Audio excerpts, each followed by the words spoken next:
Assalamu alaikum. Today we're here with our second in a series on breaking the chain, facing and navigating trauma with Coach Ebtihal, who is a certified life coach. And we're in our second in a series, so we're excited to have you here and thanks for supporting us. Walaikum assalam. How are you doing, Safiyya? Thank you Alhamdulillah. for Alhamdulillah. having me. Thank Yeah, you for having me. And thank you for everyone who's attending, whether live or on YouTube. Inshallah, this is our second session. Hope everyone is having a good mental health. We just as a recap from our first session, in the last session, we navigated trauma and we tried to acquire some understanding of what we mean by trauma. And then we also spoke about the effects of trauma on our mental well-being, the effects on the brain, and what different kind of physical and mental ailments that might be the results of trauma. We've also touched on transgenerational trauma, the epigenetics, whether when we receive it through our ancestors or what happens in the utero with the baby when the mother goes through a big trauma, or that might elevate the cortisol level, which might actually penetrate through the placenta and affect the child, the baby's ability to, and it raises the cortisol actually, and actually reach out to the right side of the brain that develops, as we said earlier, in childhood early stages. So we want to build on continuing on that. And today, inshallah, we're trying to learn a bit more about early childhood adversities, things that happens to children, and also how they affect the children and their mental well-being as they grow up. Now, when it comes to children, the first learning, like I would say that the right brain is the first part of the brain that start to develop. It is where the emotions are where the social connections are. Also, we have the child's nervous system that's also developed through social connection. So when children are born, they're taken care of by the mother and by the father, by the caregivers, different caregivers that attune to the child's basic needs. Children start from the early age to learn from their caregivers and absorb from them the things that happening to them, like the stress things, like whether there's issues with them, with the caregivers, and also issues with the children themselves. And then they not only absorb from them these stressful issues, but they also absorb from them the way they deal with these stressors. So just having distress or ruptures or negative experiences in life or unpleasant encounters in life by themselves do not create trauma on the children or even on adults. It's the way we cope with these issues and our ability to tolerate them and cope with them is what might result or not result in trauma. And also, it also has to do with the intents of these issues.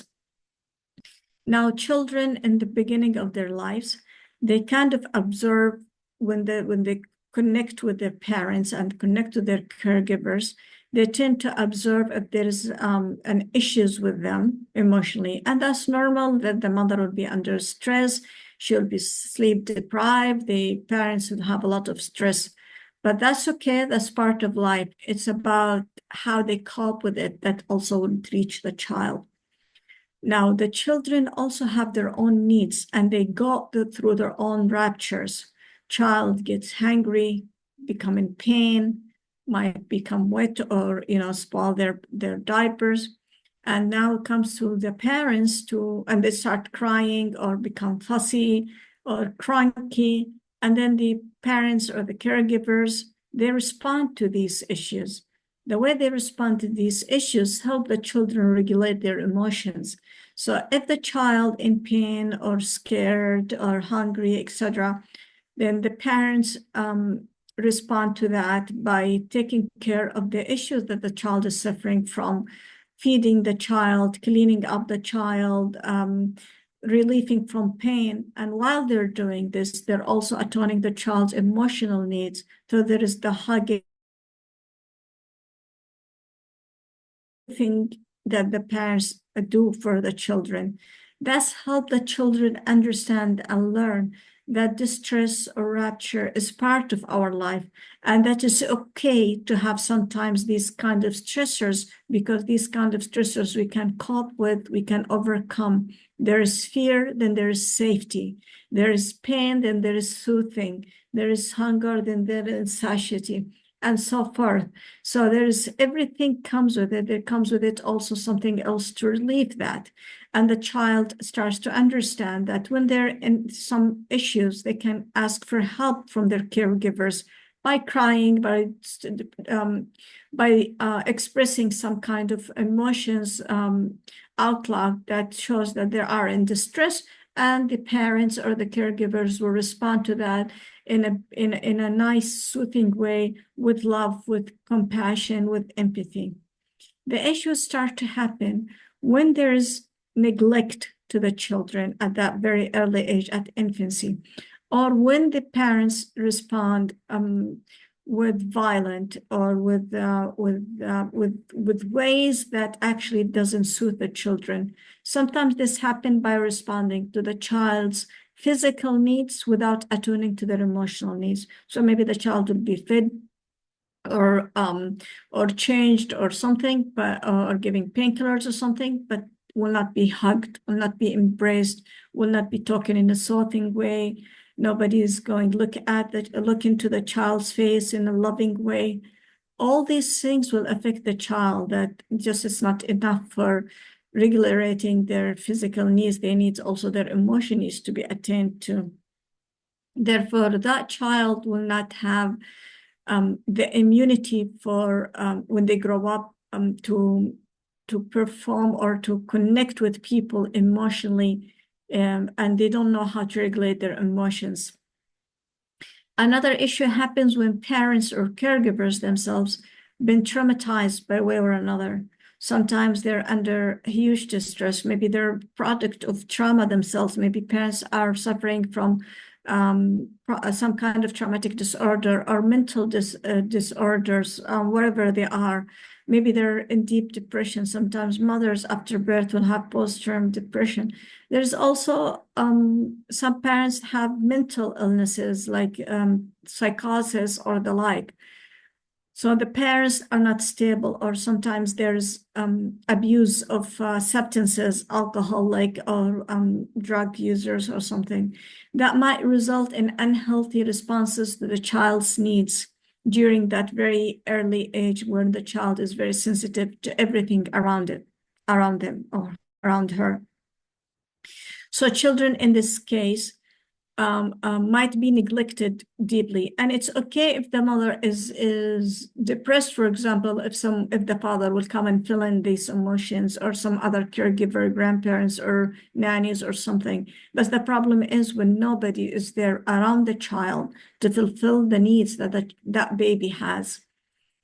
For example, if they're totally neglected for a long time, not being changed and not being fed, so it's both physical and emotional neglect, or when their crying is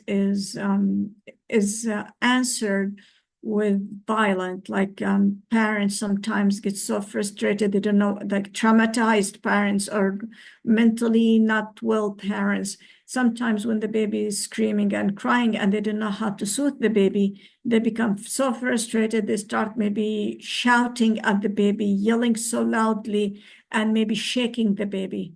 That actually might result in traumatizing the baby, not just dysregulating the baby, because that child now has a caregiver that is both frightening them and also soothing them. So the source of love and safety is the same source of frightening and scary So the parents are both the ones that bring safety and relief to the baby, and they're also the ones who are bringing fear to the baby. So the baby becomes so dysregulated to the point that they're so confused. They don't know if the parent now is coming to soothe them or to scare them. So this creates a huge problem for the baby. So it's like that relationship becomes like a coin with two faces. One face is fear, the other face is safety. And that baby doesn't know whenever that coin is like tossing a coin every time a parent approach the baby. They don't know whether to be happy, to feel safe, or to be scared and to be upset. They don't know if the mommy or daddy are coming now with happy, beautiful, soothing face, or they're coming with angry, scary face, and they're going to start shouting or shaking the baby. That's the most disorganized situation that the child can be. And that child will be traumatized that when they grow up, they will have very difficult difficulties not only dealing with trauma, but also in actually reforming or in actually connecting with people and formulating good relationships with people. Because the same person that they'll be longing and loving and be pushing that person away. So they will love somebody and they will always question, do they love me or not? And when they get closer to them, they'll start getting scared of them and maybe pushing them away. So that kind of relationship at infancy would affect their attachment style when they grow up, and it also traumatize them. Not every insecure attachment results in a trauma, but it definitely results in a trauma prone person, meaning that somebody who cannot regulate themselves in the faces of trauma if they're provoked with another trauma. So in other words, that the way the infants has the relationship and attachment with their caregiver is kind of either give them or deprive them of immunity towards what's going to happen to them throughout their lives. So you either get immunity by secure relationship with the caregiver.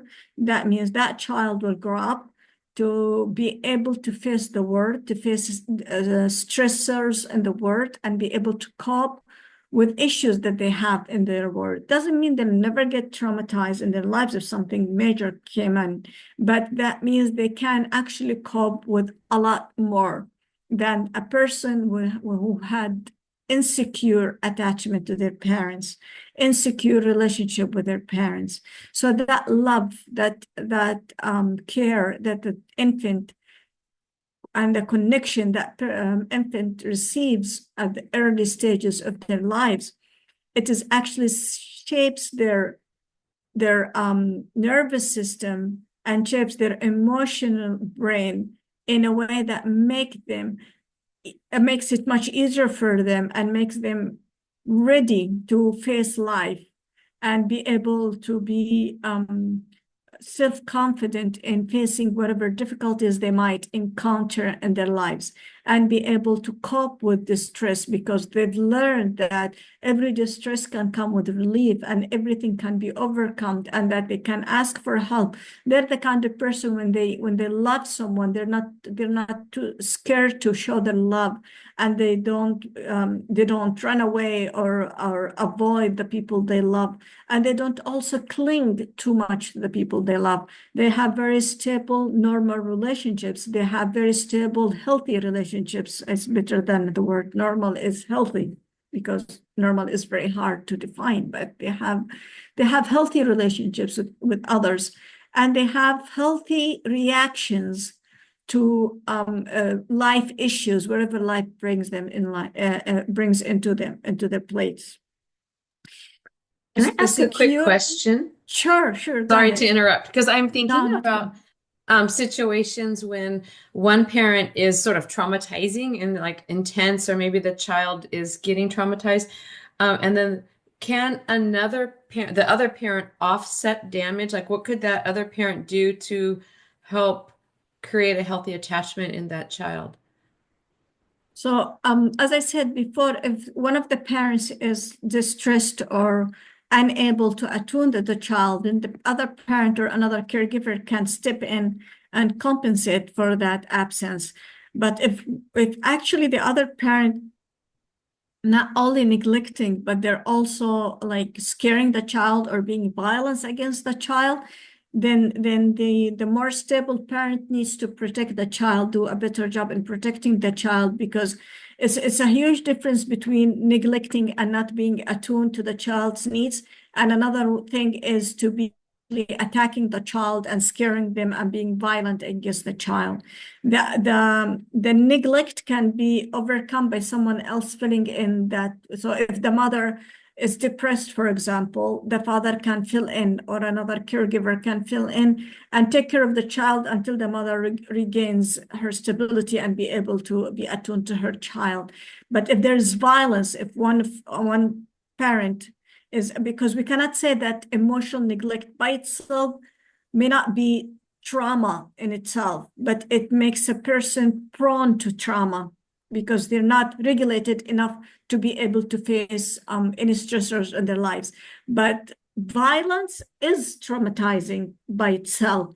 So that father, or if one of the parents is actually violence, is actually doing something to the infant or around the infant, then they need to be protected from that. And it's not enough that someone else fills another person's shoes.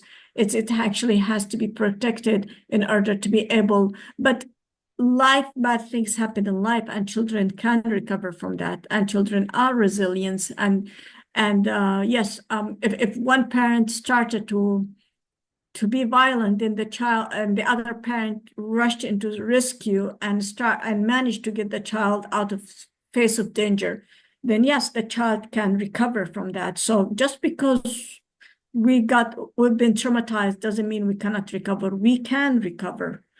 Recovery, because our brains are very resilient.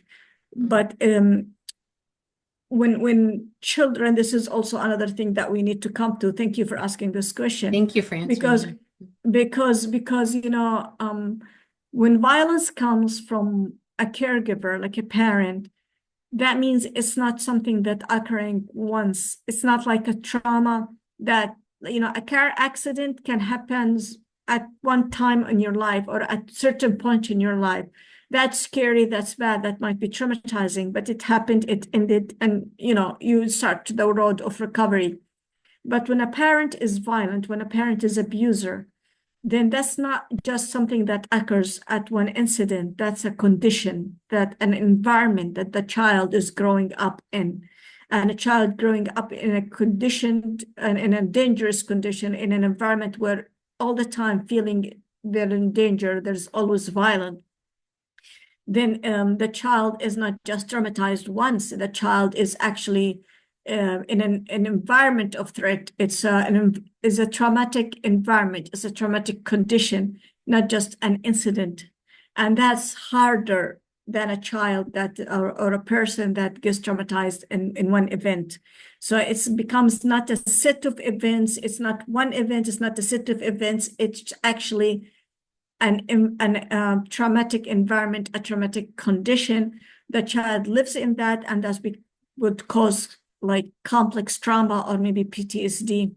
So that's even it's still, I'm not saying that this cannot be resolved. Everything can be resolved.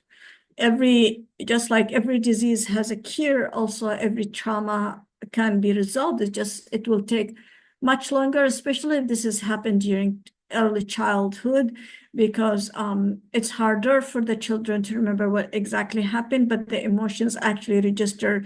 You even if you forgot the events, the emotions are never forgotten. So that's a very important thing, that to distinguish between a traumatic event, a traumatic set of events, and a traumatic condition or environment. That one, the last one, is just like the most difficult one.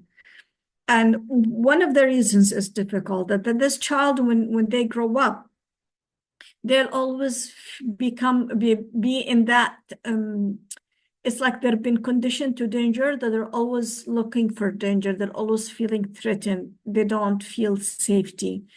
And it's more complicated when the person that supposed to provide them safety, like a father figure or a mother figure, are the ones that are frightening them. And this results in, you know how insects and bugs, when you learned in biology and science, that they have this antenna and on top of them to kind of sense for any dangers in their environment. As human beings, we have something similar. It's called neuroceptions. And neuroceptions is part of our nervous system. And neuroceptions is actually helping us understand in danger. And if you want to have like an idea what a neuroception is, just remember any incident, if you recall, where you actually reacted to danger even before realizing there is a danger. Like sometimes you just jump off and try to run away or push something away from you, even before realizing what was that happening to you. Neuroceptions actually immediately tells the brain that there is danger. The brain immediately start responding. They don't tell the part of the brain where there is the analytic or the thinking going on, because thinking takes time. And when you're in danger, there is no time. You need to react. So they just tell the part of the brain where they need to react. So cortisol is pushed in the blood. Your heart will start, faster. The heart will pump faster. The heart rate goes up. Blood pressure goes up, and you react. You jump off or you push something away. You just have a reaction immediately, even before realizing what the danger was, before processing what's going on around you. So imagine a child that lives in a traumatic condition where one of the parents is a frightening figure, is a scary figure. In that case, either both parents are frightening, scary figures, or one is frightening. And if one is frightening, that means the other is frightened. So the other one is also as scared as the child themselves, because they're also victims of violence. And even if the child in that case was not a direct victim of violence, he or she are considered traumatized, and they're considered abused because they live in a traumatic environment or a violence environment. So that child will learn from very early stages in his or her life that their neuroceptions will become very alert 24/7 all the time, maybe even in their sleep sometimes, because they're always scared of that violent blow and they don't know when it's going to come. So they need to be prepared at all times. They're always checking for any cues in the person, on the violent person in the family and the violent person in the household.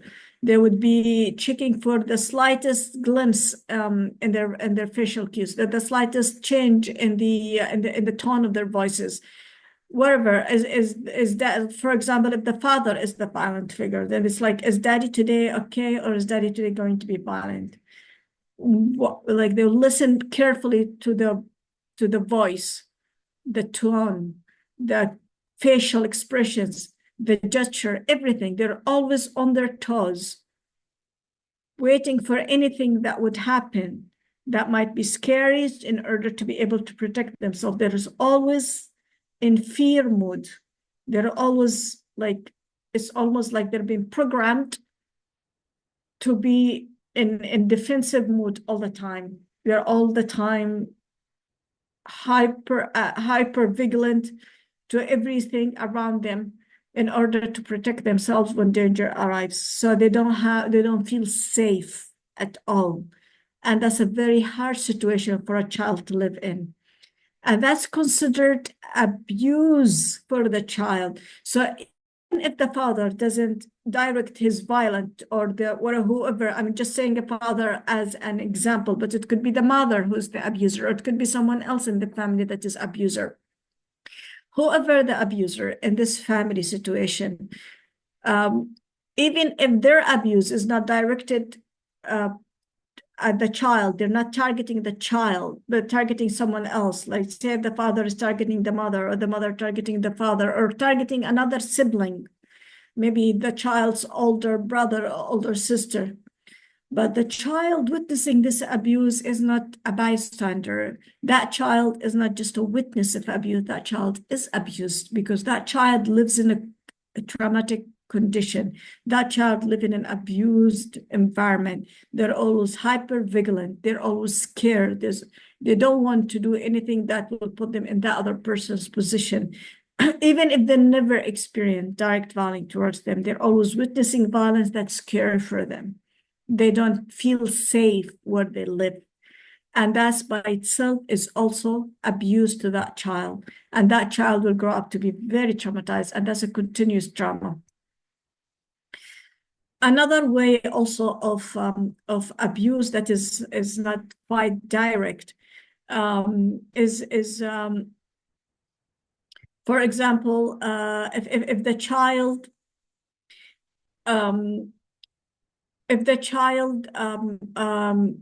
have been separated from the parents or been abandoned by one of the parents. So abandonment is very scary for children, and abandonment is scary because it makes a child feel rejection. It feels rejection. The child feels that my parents don't want me, they abandoned me, something wrong with me, something bad to me. We need to understand that the child's world is very confined, and children are very self-centered and very self-sensitive. So whatever happens in their environment, they always think that it has to do with them, that is related to them.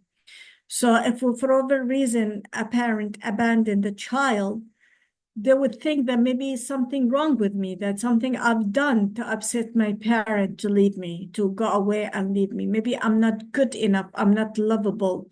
Maybe something bad about me that made my parent actually abandon me and been separated from me. Neglect also is another way of making the child feeling in that way. Not just neglect during infancy, that's one way, but also neglect afterwards. Child's physical and emotional needs are not met. That also causes children to go through distress, and that's also helping. It's like if we have like what we call, psychologists would call, window of tolerance. You see, our emotions go up and down when things happening to us, okay? So at early age, we have this window of tolerance where within this window, whatever happens to us, we can tolerate, and we're emotionally regulated, or we're emotionally stable. Something upsetting happen, we become upset, we cry, we react in a hyper way. So this means we're going a little bit above the window of tolerance. So that means we cannot cope with this issue that's happening to us, whatever stressor that was, whatever upsetting issue that was, we couldn't cope with it. So we get that stress, we get scared, we get angry, whatever issue that happened. So we're sad, we're stressed, we're scared, we're in pain, maybe whether emotionally or physically. And then this is soothed down and goes back to the window of tolerance. That's the normal situation. Sometimes it goes below when we're depressed, when we're not reacting, boredom, these kind of things. And then it goes up again to the window of tolerance. For a child who's been neglected, that window of tolerance gets smaller. And whenever something happened and they go hyper, they go above that window of tolerance, they cry, they're in pain, they're angry, or they're scared, or whatever. No one cares for them. No one gives them whatever they needed. No one soothes them. So they continue to be upset for a long time, and then suddenly they get tired emotionally. So they go down, but when they go down, they don't go to the window of tolerance, they go down below it. That's going to depression, that going to numbness. That's why we see some people, even as adults, when something upsetting happens, they get angry, or maybe they get in pain, and then suddenly they go back to numbness. And this happens fast, so it's just like going there, but when they go to numbness, they don't go gradually, they go like this. So from being so upset, whatever, it's in pain or whatever, it could be pain, it could be anger, it could be fear, and then they go down, they drop to numbness, they drop to depression, they drop to not wanting to do anything in life. And this happens to children when during early stages, is that when their needs are not met, both emotional and physically. So that means they don't know how to, when they react to that, when they cry, when they ask for help, when they ask for care and they don't get that, and then they might go to numbness. And then the child, you see a child like sitting, silent, maybe something really terrible happened to them, but they don't react to it. It's the other way. It's because the child feels numbness, because they feel there's no use. There's nothing that can come and help me and rescue me. Nothing will come to relieve my pain. So they go to numbness. And these children, when they grow up, they don't trust anyone and they don't rely on anyone, not in a positive way that they become independent. No, they become withdrawn from relationships. They become unable to trust people. They have issues in their lives throughout their lives. And when they subjected to trauma, they don't react in a positive way because they don't know how to get out of it, because they're in a numb situation. They feel tired so fast. They feel emotionally exhausted so fast. Their window of tolerance is not developed in a healthy way. Another issue that a lot of us might like, we're not talking about semi-obvious negative experiences, not the quite obvious one. I didn't go through like sexual abuse or the like, because we all know that these kind of things are terrible, and we all know that these kind of things, will traumatize anyone, children or adults. But I'm trying to go through the things that are even good people might actually afflict on their own children and might impact children negatively. It could be trauma on their own, or it could lead to trauma or lead to bad attachment. So, or insecure attachment, to be precise. So, for example, a death of a loved one.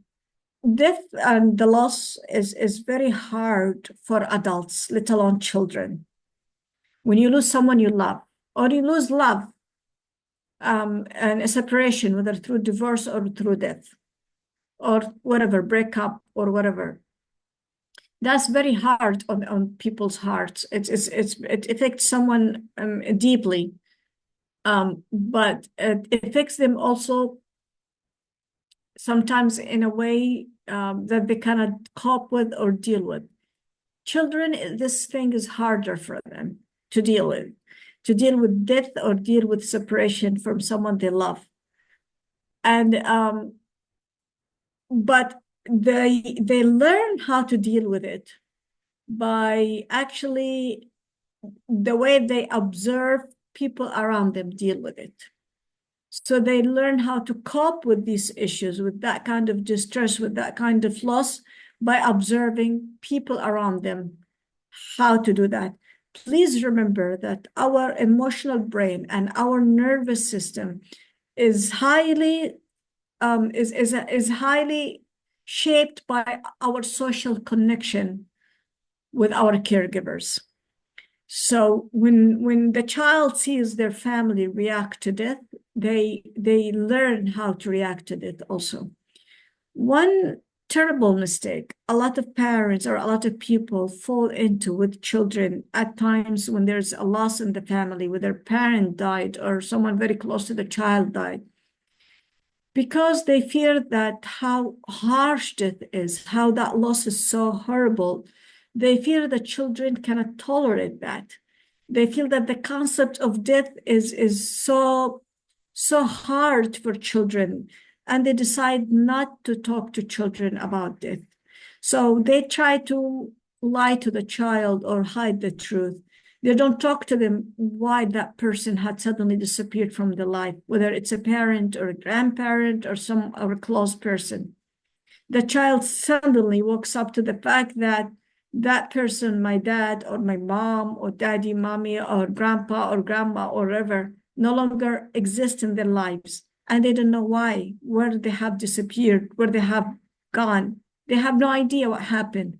And parents don't give good answers. Sometimes they tell them that they traveled away. Okay, why can't I call them? Why can't I FaceTime with them or whatever? No, you can't. So why? They don't understand. They just tell them they're far away, or sometimes they say nothing. Sometimes it's because they themselves, the family themselves, that they're grown-ups are traumatized to the point that they don't know how to communicate that.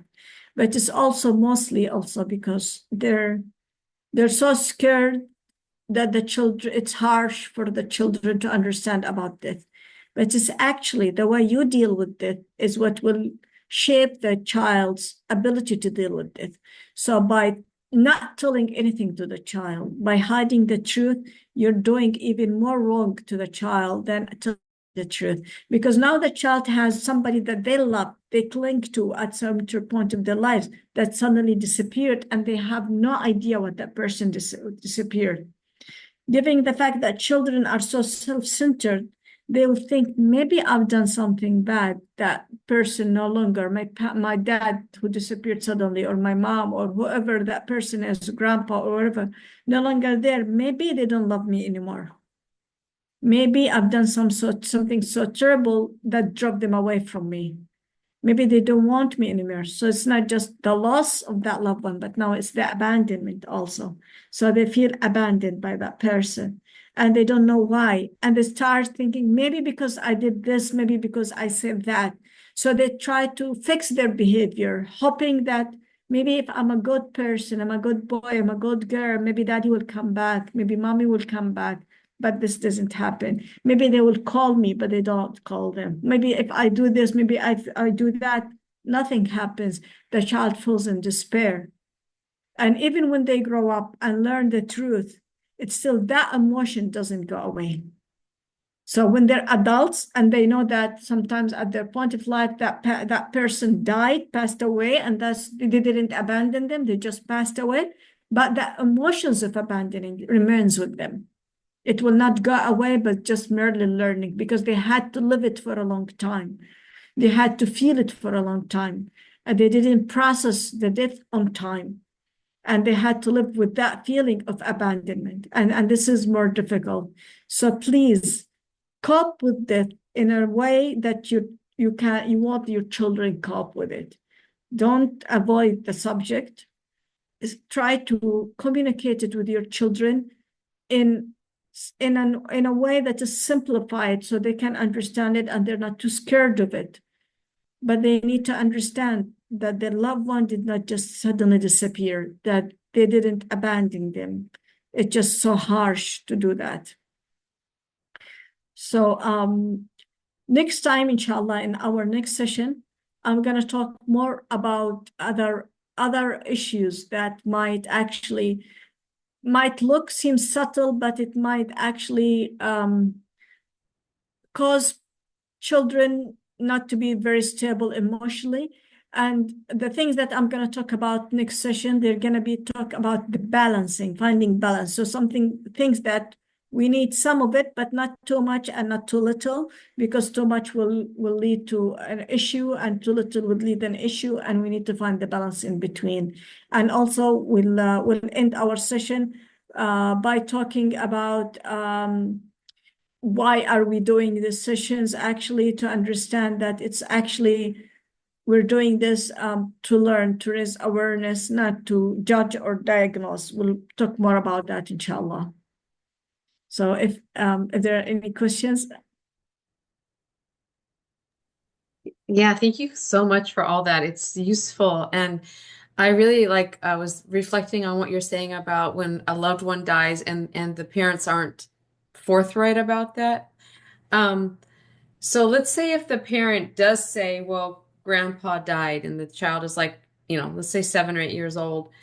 Sometimes the child has anger, and I know grief has different manifestations, but there can be this feeling within the child. Well, first of all, my question is, how can the parent model good grieving? Because that they're watching us. I know that's a whole topic, but just maybe in a nutshell. But and then number two, when the child does feel abandoned by the grandparent or even by God or something, saying, how can they be taken away from me, like that sort of thing? Maybe just touching on that.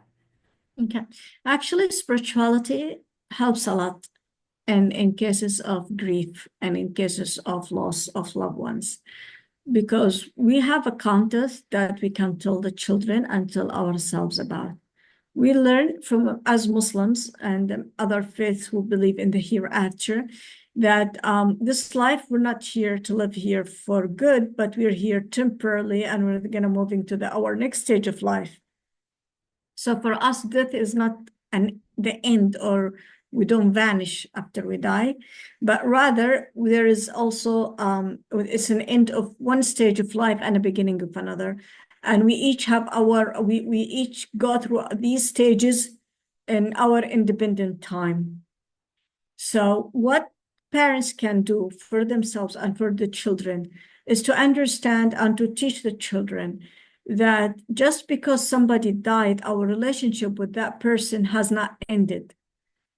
We still love them, they still love us.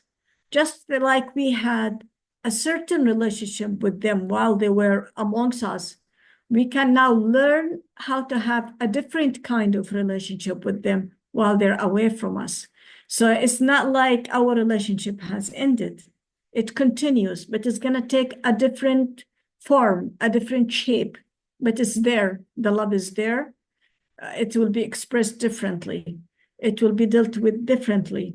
And we should be clear to ourselves and to our children that it's okay that we feel sad because of the separation. It's okay that maybe even we feel a little bit angry. That's fine, that will pass. And then it's okay that it's difficult for us just to that kind of relationship, that it's okay to adjust to a different type of relationship with our loved ones, the type where we will still love them, but we don't get to hug them, touch them, have that closeness connection with them, but we still have a different type of closeness with them, a different type of expressing our love to them.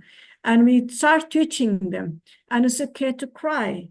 But, the Prophet ﷺ cried when his son died. And that's fine to be very sad. It's fine to be heartbroken. It's fine. These things should take their time. We should process that grief. We should grieve. We should process that grief. We should allow ourselves a period of grief. That's fine. As long as we know we're stable, so during that grief, we're not to the point that what we show our children, it's okay to cry. It's fine. We show our child, it's okay to feel sad. And we show them that grandpa still loves you or grandma still loves you. And we tell them that you can still talk to them, even though if you don't hear them back, you can still have that connection to them. It's okay to take the child, you said 7, 8, they can go to the cemetery and visit the graves of their grandparents. And they learn that they can talk to them over there and they can talk to them elsewhere. So, and they start building a different type of relationship, a different kind of connection where they can actually have that connection, like reading Quran to them, doing sadaqah to them, these kind of connections. And I think will help the children understand also that sometimes unpleasant things will happen in life. Sometimes something very sad will happen in life. Mommy will cry, daddy even will cry. That's fine. We'll cry, but we're still okay. We're still safe. We're still secure. We're not falling apart. So it's okay. So that's part of life to be sad. It's part of life to cry. It's part of life to be separated from loved ones. It's part of life is to understand that this life is not the only life we're going to live, because we believe in other lives. We believe in the hereafter. That's why that we're going to pass through this life. And it's okay that each one of us have our own journey that intertwine with our loved ones at certain points and separate from them at other points. So children will start learning that also. Thank you. That's so helpful to think about reframing it not as a total loss, but a different kind of relationship. So it's not a huge vacuum. Yeah. And I had a question also about the numbing because, like, let's say a child does go below their window of what you said, the window of tolerance. Tolerance, And- yeah. Yeah, and if a parent recognized that in their child, like, especially some children are praised because they're so quiet. Like, why don't you be quiet like your sister or brother, or how come you're always crying? And so this sort of perhaps not a temperament because it's different to have a temperament of quietness, Yes. but going below the window of tolerance, how could a parent help uh, pull the child? I don't know if it's pulling, but out of that numbness. Like, what could a parent do? That's hard. It depends on what put the child first in that numbness. Yeah, okay. So as you said, if it's a temper and that person is introvert, that's fine. But if it's numbness, as you said, that whenever something bad happened, they withdraw, then we need to understand what put the child in that numbness in the first place. Was it like an incident that happened during childhood or a continuous incident that happened during childhood or not? Maybe they'll need to go to therapy to help the child doing that. But meanwhile, parents can provide children with love and compassion and just making sure that they're present for that child and during their distressful time, trying to hug them, trying to connect emotionally and physically with them. Proximity to loved ones is actually something built in us as human beings. We seek connection, we seek proximity to people. And it's important that the parents provide that child with that. So even if they don't want to talk about what is making them distressed, just making them feel that I'm here.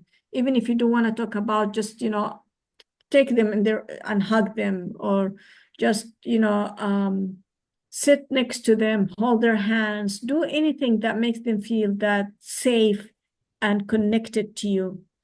And if that didn't work on itself, then I think I would suggest that you see therapy, because sometimes it may not be, it may be, I mean, I don't want to give anything that, because, one part of dangerous about talking about mental health is that people start diagnosing everyone around them. And I don't want this to happen.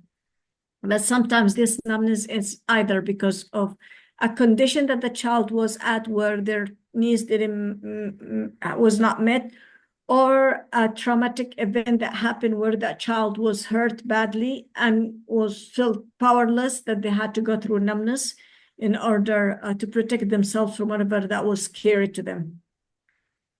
Does that make sense to you? That totally makes sense. And I could see Yeah. what your concern is, because like the conscientious parent who's watching this might be the one that goes to ask, but the neglectful parent may never even go to figure that out anyway. So, Yeah. because Yeah.